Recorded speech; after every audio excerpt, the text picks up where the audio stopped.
जो लोग पूजा घर में मूर्तियों को रोजाना स्नान कराते हैं तो वह कान खोल करके सुन लें। श्री शिवाय नमस्तुभ्यम महाराज। आज का यह विषय जितना गंभीर है उतना ही महत्वपूर्ण भी है, क्योंकि अक्सर हम भक्ति में कुछ ऐसे कार्य कर बैठते हैं जो हमें पुण्य के स्थान पर अनजाने में दोष की ओर ले जाते हैं। कई बार हमारी भक्ति बिल्कुल शुद्ध होती है, भावना बिल्कुल सच्ची होती है, लेकिन पूजा विधि में की गई एक छोटी सी भूल पूरे घर के वातावरण को प्रभावित कर देती है। इसीलिए महाराज आज इस वीडियो में हम पूजा घर और मंदिर से जुड़े उन सभी सवालों पर विस्तार से बात करेंगे जो लगभग हर भक्त के मन में कभी न कभी जरूर आते हैं। महाराज, क्या आपने कभी ये सोचा है कि हम रोज भगवान की पूजा तो करते हैं, लेकिन क्या हम सही तरीके से करते हैं? क्या मूर्तियों को रोज स्नान कराना वास्तव में आवश्यक है? क्या दीपक और घंटी को रोज धोना चाहिए या नहीं? क्या दीपक से अगरबत्ती जलाना पाप है? क्या एक ही कमरे में मंदिर रखना सही है? और यदि घर छोटा हो तो किन देवी देवताओं को विशेष रूप से सभी भक्तों को अपने पूजा मंदिर में जरूर रखना चाहिए? जानेंगे इस छोटी छोटी वीडियो के माध्यम से। लेकिन यदि आपको यह जानकारी उचित लगे तो वीडियो को लाइक करें, चैनल को सब्सक्राइब करें और कमेंट में यह जरूर बताएं कि आप ये वीडियो कहाँ से देख रहे हैं। तो महाराज, कई लोग तो डर के कारण पूजा करते हैं। उन्हें लगता है कि अगर पूजा में थोड़ी सी भी गलती हो गई तो भगवान नाराज हो जाएंगे। वहीं कई लोग ऐसे भी होते हैं जो बिना किसी नियम के पूजा करते हैं, क्योंकि उन्हें लगता है कि भगवान तो भावना देखते हैं। लेकिन महाराज, शास्त्र कहते हैं कि भावना के साथ साथ मर्यादा और विधि का भी विशेष महत्व होता है। ठीक उसी प्रकार जैसे माता पिता अपने बच्चे की भावना तो समझते हैं, लेकिन उन्हें अनुशासन भी सिखाते हैं। तो महाराज, सबसे पहले हम उस स्थिति की बात करते हैं जब आपका घर छोटा हो। मान लीजिए आपके पास केवल एक ही कमरा है, आप किराए के मकान में रहते हैं या किसी छोटे से फ्लैट में रहते हैं और उसी कमरे में आपको सोना भी है, खाना भी है और पूजा भी करनी है। तो ऐसे में सबसे बड़ा सवाल यही उठता है कि क्या एक ही कमरे में मंदिर रखना सही है या नहीं? महाराज, शास्त्र साफ कहते हैं कि बिना मंदिर का घर अधूरा होता है। चाहे घर छोटा हो या बड़ा, मंदिर अवश्य होना चाहिए। यदि आपके पास एक ही कमरा है तब भी आप मंदिर रख सकते हैं। बस ध्यान ये रखना है कि मंदिर को हमेशा ऊंचाई पर रखें, फर्श पर कभी भी मंदिर न रखें। दीवार पर टंगा हुआ मंदिर हो या लकड़ी का छोटा सा मंदिर, वह हमेशा शुद्ध और स्वच्छ स्थान पर होना चाहिए। महाराज, यदि एक ही कमरा है तो मंदिर के सामने पर्दा अवश्य होना चाहिए। रात के समय जब आप सोने जाएं तो मंदिर का पर्दा धीरे से बंद कर दें। इसका अर्थ ये नहीं कि आप भगवान से दूरी बना रहे हैं, बल्कि ये मर्यादा का प्रतीक है।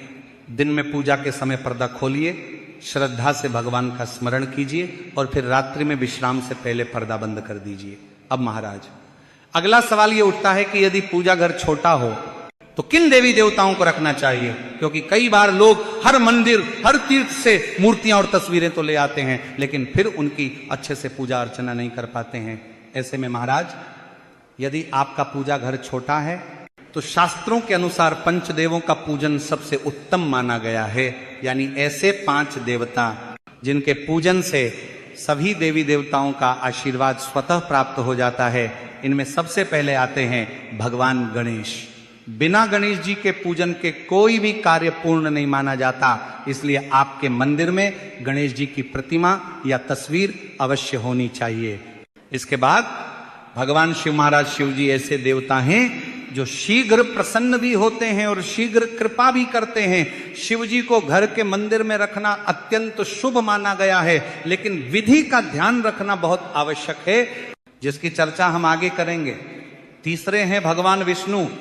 विष्णु जी पालन करता है, संसार का संतुलन इन्हीं के हाथों में है। विष्णु जी के पूजन से घर में स्थिरता, शांति और संतुलन बना रहता है। चौथे स्थान पर माता लक्ष्मी। भक्तों, माता लक्ष्मी केवल धन की देवी नहीं है, बल्कि सुख, समृद्धि और सौभाग्य की देवी है। माता लक्ष्मी का वास वहीं होता है जहां स्वच्छता और मर्यादा होती है। अब महाराज, 5वें स्थान पर आप या तो हनुमान जी को रख सकते हैं या सूर्य भगवान को। हनुमान जी को संकट मोचन कहा गया है। जो भक्त सच्चे मन से हनुमान जी का स्मरण करता है उसके जीवन से भय दूर हो जाता है।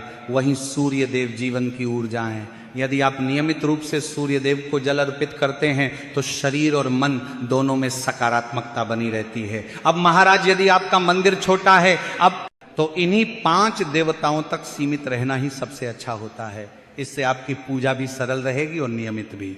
अब महाराज एक बहुत ही महत्वपूर्ण विषय की ओर आते हैं जिस पर लोग अक्सर ध्यान नहीं देते। यदि आपके पूजा घर में कोई मूर्ति या तस्वीर खंडित हो गई हो, यानी टूट गई हो, चटक गई हो या फोटो फट गई हो, तो ऐसे में क्या करना चाहिए?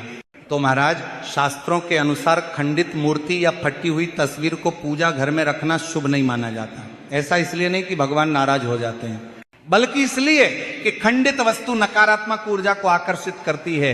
इसलिए यदि आपके मंदिर में ऐसी कोई मूर्ति या तस्वीर है तो उसे तुरंत सम्मान पूर्वक हटा देना चाहिए, तुरंत। लेकिन महाराज इसे फेंकना नहीं है। भगवान की कोई भी प्रतिमा या तस्वीर कूड़े में नहीं फेंकी जाती। उसे किसी साफ लाल कपड़े में लपेटिए, श्रद्धा से प्रणाम कीजिए और फिर किसी बहते हुए जल में प्रवाहित कर दीजिए। यदि नदी पास न हो तो कुएं या तालाब का भी प्रयोग किया जा सकता है। बस ध्यान रखें कि यह कार्य श्रद्धा और शांति के साथ किया जाए। अब महाराज एक और आम गलती जो लोग करते हैं वह यह है कि जब भी वे किसी तीर्थ स्थल पर जाते हैं तो वहां से बहुत सारी मूर्तियां और तस्वीरें खरीद लाते हैं। उन्हें लगता है कि जितने अधिक भगवान होंगे उतनी अधिक कृपा होगी। लेकिन महाराज यह सोच पूरी तरह सही नहीं है। शास्त्र कहते हैं कि उतने ही देवताओं को घर लाना चाहिए जितनी सेवा आप प्रतिदिन कर सकते हैं।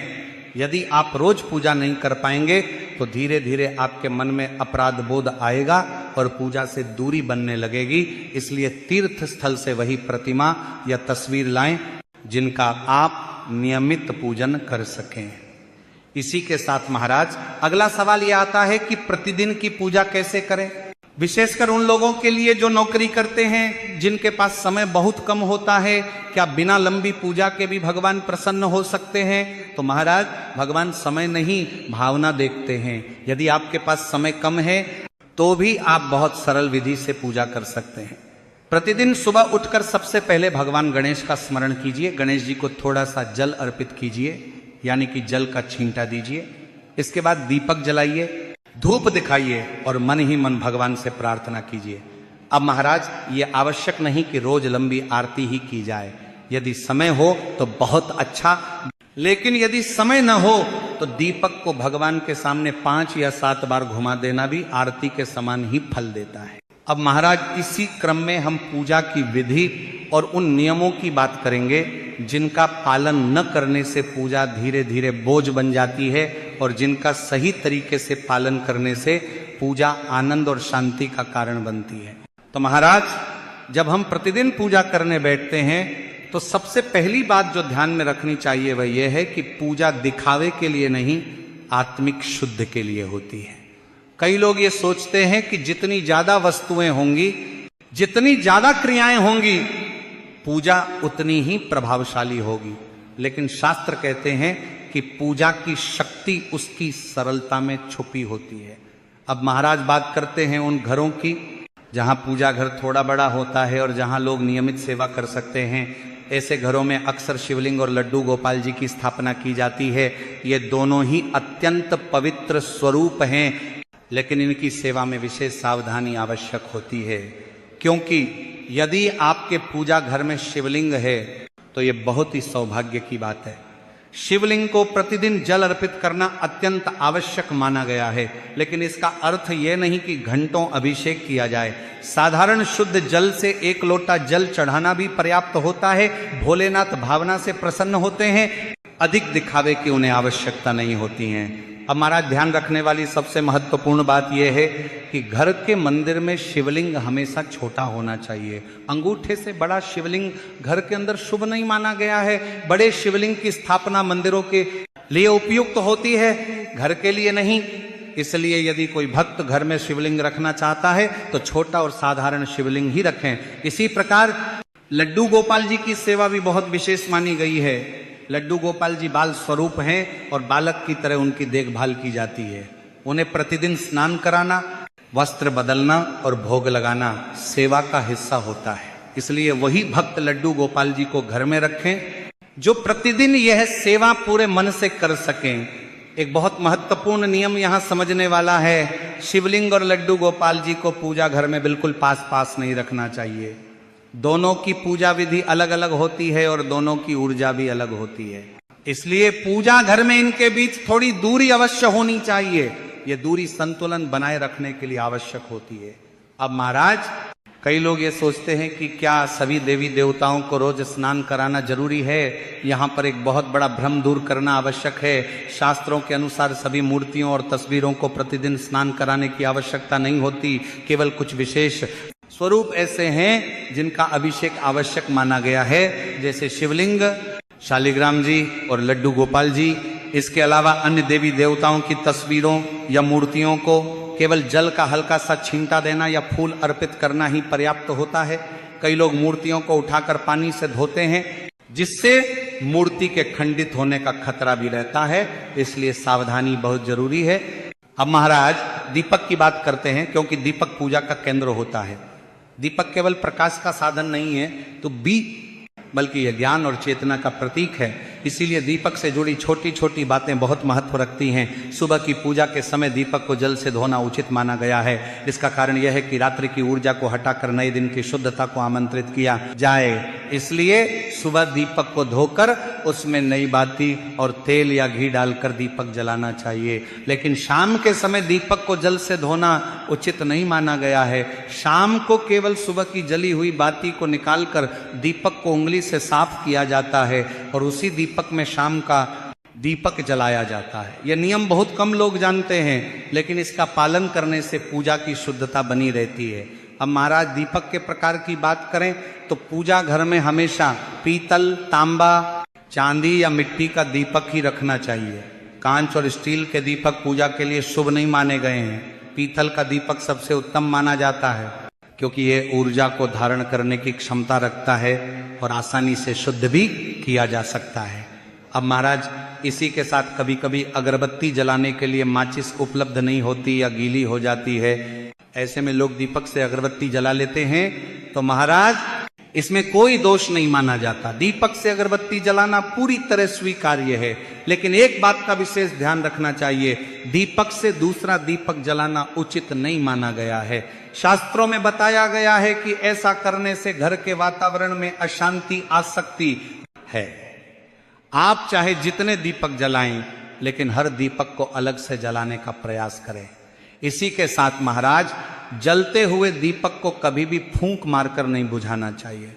महाराज, ये नियम बहुत छोटे हैं, लेकिन इसका पालन बहुत आवश्यक माना गया है।